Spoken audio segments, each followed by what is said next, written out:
সম্মানিত মা বোন যারা এসেছেন, অনেকেই মনে করে আমি নামাজ পড়ি, রোজা রাখি, কালো বোরকা পরি, আমি জিকির করি, আমি ইবাদত বন্দেগী করছি, আমি কি নেককার? না, নেককার হওয়ার জন্য নবীজি ওই দিকে ইঙ্গিত দেয়নি।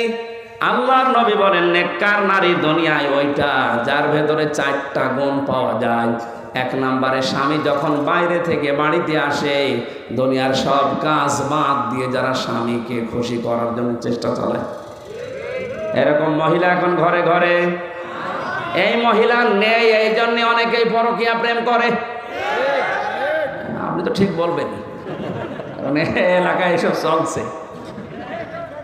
সম্মানিত মা বোনেরা, আপনাদের স্বামীরাই দেখেন স্বীকৃতি দিচ্ছে এরা পরকীয়া প্রেম করে, এই কারণে আপনার কাছে রেসপন্স পায় না, আপনার কাছে যেটা পাওয়া দরকার পাচ্ছে না। এই জন্য শুধু স্বামীরা একা দায়ী থাকবে না, আপনারও দোষ আছে। আপনাকে বাদ দিয়ে যে মহিলার সাথে এই স্বামীটা লাইন করেছে, তার ভেতরে যা আছে আপনাকে আল্লাহ তাই দিয়েছিলেন। কথা বলে না কেন? কি জিনিসের কারণে ওর মন ওই দিকে চলে গেল? এখন অনেকে মহিলারা বলে যে হুজুর ওর নেশারই খারাপ। না, নেশা আপনি খারাপ করেছেন কেন? আপনি সব ওঝাড় করে দিতে পারেন না, তাহলে তো আর আল্লাহর ওলি ওই দিকে যাচ্ছে না।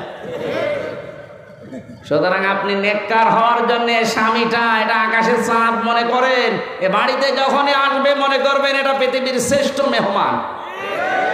নবীজির স্ত্রী হযরতে মাইমুনা রাদিয়াল্লাহু তাআলা আনহা নিজেকে পরিপাটি করে গোসল করে সুন্দর করে সাজিয়ে বিছানায় নতুন চাদর বিছিয়েছে।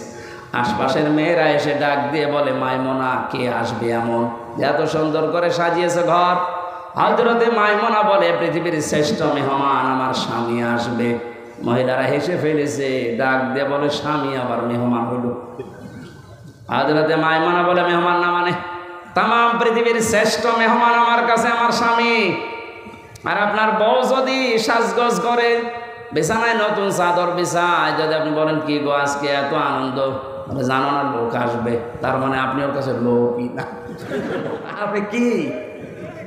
আপনি শুধু ওই খোকার বাপ, তাছাড়া আপনি লোক না। ওর কাছে লোক হচ্ছে ওর বিয়াই। না, মেয়েরা যদি নেককার হতে চায়, প্রথম নাম্বারে স্বামী আসলেই সব কাজ ওর বাপ। নবীজি এমনও জানিয়েছে, যদি চুলার উপরে দুধ গরম হয়ে উতলিয়ে পড়ে যায়, যায় যাক, ও দরকার 500 টাকার দুধ মাটিতে পড়ে যাও, তাও স্বামীর ডাকে সাড়া দাও। আজ মেয়েরা যদি একটু সাড় দিত, এই রেসপন্সটা আমাদের দিকে এগিয়ে যেত, আজ হাজারো পরিবারে পরকীয়া প্রেম মুক্ত হয়ে যেত। আমার তো বিশ্বাস হয় না, মনেও হয় না যে মানুষ পরকীয়া প্রেম করবে কি দিয়ে, এমনি শরীর চলে না। হ্যাঁ, ইন্ডিয়া হারবাল, কলকাতা হারবাল ছাড়া ওর শরীরই চলে না। এরপরও যদিও লাইন করে বসতে হবে, অবশ্যই পরিবারে ঝামেলা আছে। মা বোনদেরকে আমি ভালোবাসি, আশা করছি আপনি ওঝাড় করে দেবেন। সময়, সম্পদ, আপনার শরীর সব আপনার স্বামীর জন্যে। যেই মহিলা স্বামীকে দেখানোর জন্য, খুশি করার জন্য সাজগোজ করে, ওটা তার ইবাদত হিসাবে গণ্য হয়ে যায়।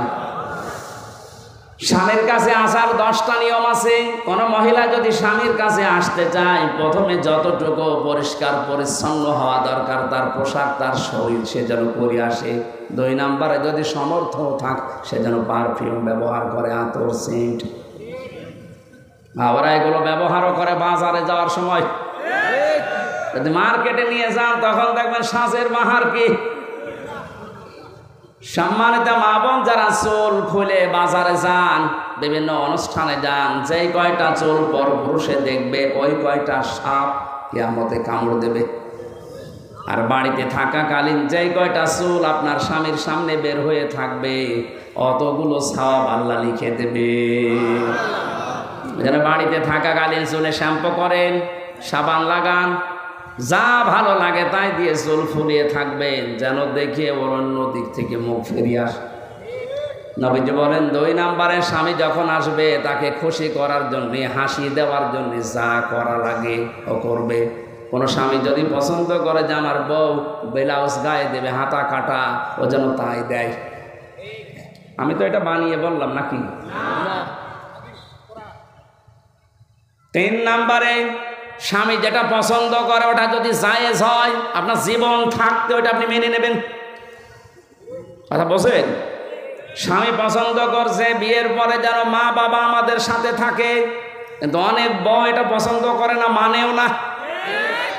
এরকম বউ দেশে নেই? এই যে দিনাজপুরে বৃদ্ধাশ্রম তৈরি হয়েছে, এটাকে খেলা করার জন্যে? এই বউদের কারণে। আরে বউদেরকে হাওয়া দেয় এই বড় মা আর ওই বড় বোন, ওখান থেকে হাওয়া লাগায় যে তাড়াতাড়ি আলাদা হ, খুব আরামে খেতে পারবি। আপনি অপেক্ষা করেন, আপনাকেও ঠিক ওই বৃদ্ধাশ্রমে পাঠানোর জন্য আপনার পেটের এই সন্তান আপনাকে পাঠাবে।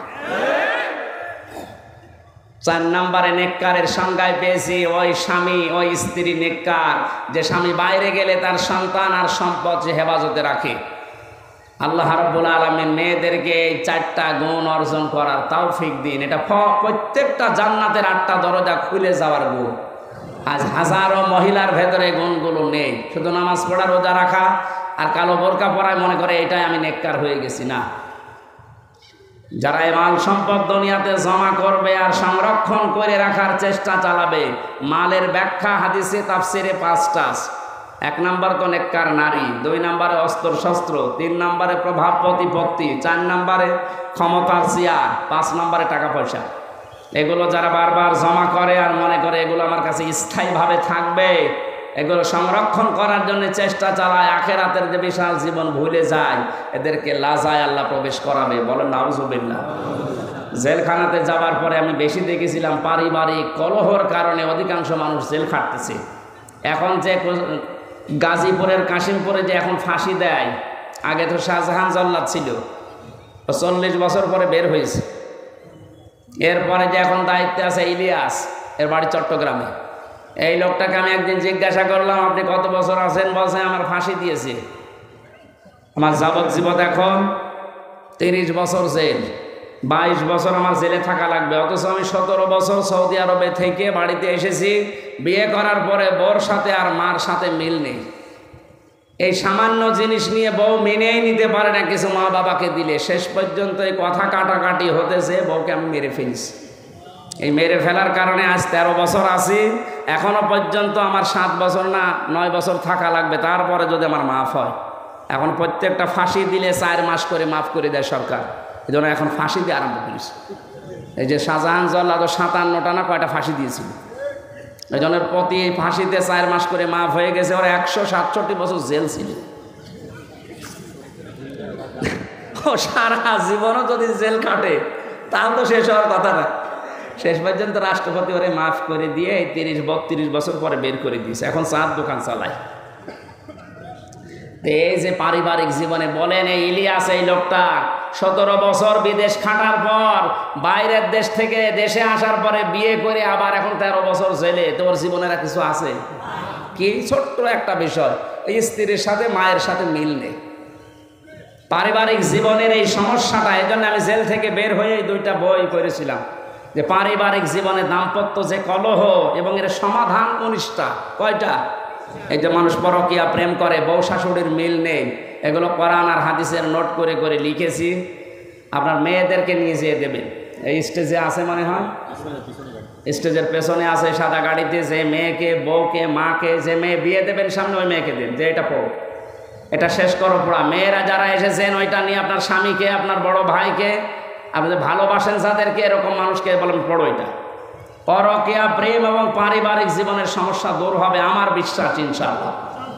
ওটা যাওয়ার সময় নিয়ে যান। আর গরমে আমার ভেতরে একদম ঘেমে শোক চলছে। রাতের বেলা দিনাজপুর শহরে মাহফিল আছে রাত 9টায়, আমি ওইটার দাওয়াত দিলাম, যদি পারেন যেন, আর নাই তো এই কয়েকদিন পরে আবার এখানে আছে পাশে, ওখানে যেন। আর আগামীতে নিয়ে আসলে রাতের বেলা নেই, আমি পারছি না। আল্লাহুম্মা আমিন।